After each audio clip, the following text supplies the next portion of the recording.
AI supercomputer just made a drastic prediction. Let's talk about it. So Martin Armstrong's AI computer program called Socrates has made a grave prediction for 2023. Okay, the quote here is 2023 will be the year from hell. All right, that does not sound good to me. I don't want to be in hell. I don't want to be anywhere near that. So that does not sound good to me at all. So it says the computer is predicting a war cycle, quote, war cycle that hits in 2023. You might think, I thought we already are in a war. I thought this is already happening.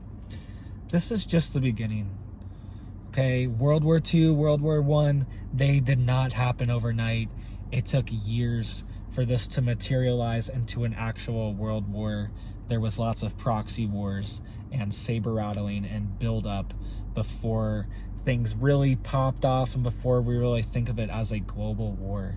So they are predicting a new war cycle in 2023. And Martin Armstrong, Socrates' creator, he went on to say that this is just not over yet.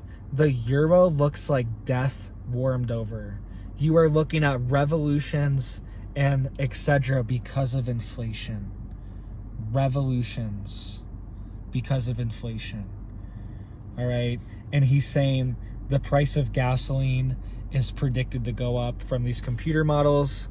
And he goes on to say that the strong dollar is also creating a huge risk. So if you don't know, the European dollar is absolutely collapsing right now. Okay. And the dollar is making gains on it. They are at about even territory. Normally the euro's at about 1.5, 1.7 to 1 for the dollar. But what does that all mean? What does that all mean exactly? Well, he breaks it down perfectly. He goes on to say that now that the dollar is going up and the euro is going down, the dollar is the world reserve currency. Tons of countries have loans through dollars. Okay, all this money that we print, half of it just gets sent overseas, gets sent to different economies to influence different things overseas. It doesn't actually even enter our economy. It still affects us, still affects our purchasing power, but doesn't even go to us. Half of it just goes overseas to other projects. And these are like loans. A lot of it is loaned money to these other countries. So if the dollar rises 10 or 20% compared to what they thought it was going to be when they took the loan out, now when they pay the dollars back, it's a lot more expensive in the exchange rate for them. So they have to exchange it from their country's currency. And if the dollar has gone up 20%, they have to pay 20% more because their currency probably hasn't gone up 20%. So this is creating a huge debt problem too. This is putting the dollar's reserve currency status at huge risk. And this is all intentional. We all know this. And this also comes as Blackstone prepares a record $50 billion to snap up real estate during the coming crash. $50 billion. All right. So they are ready for this crash. They are ready for real estate to crash. They bought up all the real estate and then they pumped up all the markets with this funny money. And then they dumped everything right before the crash when it was at its peak. And then now everyone's following suit out. It's like, oh, they're dumping it, I gotta dump too. And then it's a cycle. That's why the stock market dropped 10,000 points in the past few months. Whatever it is. It's hard to even keep track because it's so volatile. But record 50 billion to snap up real estate. All right, this is like a pyramid scheme. And we were talking about how the world reserve currency status of the dollar is at risk. I mean, get this. China, Russia, Brazil, India, all these major countries, major economies, top 10 economies in the world are coming together and they are trying to make their own world reserve currency. All right? They are trying to threaten the dollar. This all seems intentional. It's like as soon as these sanctions come on and the dollar's authority is threatened now because everyone doesn't want to have dollars that can be sanctioned. Why, if I was a country and if I knew if I didn't do something that, you know, America didn't like, if I held their dollars, they could just freeze all my dollars. I probably wouldn't hold any dollars. Why would I hold on to them? Okay? I would probably send them back to America. This is what's going to happen.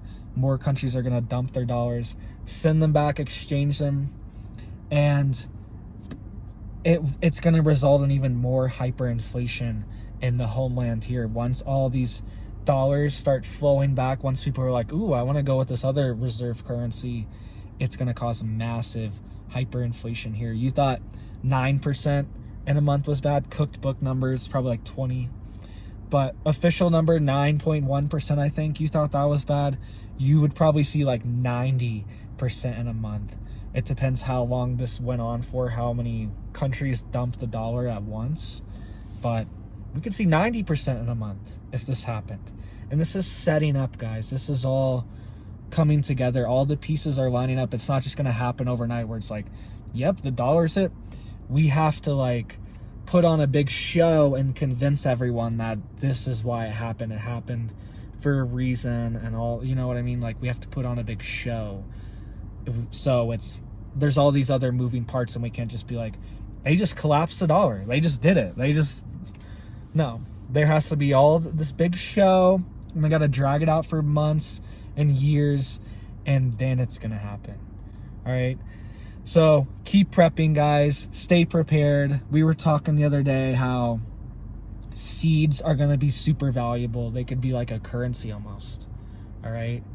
In an SHTF scenario. It's true.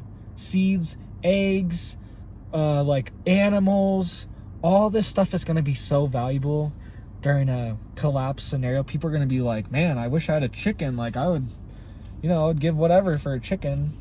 I would give, you know what I mean? Like, people are going to be desperate. Oh, I wish I had a goat so I could get some milk. This goat could just eat my weeds out here, and then he could give me milk, you know? Like, people are going to be looking for animals. So that's also a thing you need to stock up on too. If you can have any kind of farm animals, get them now.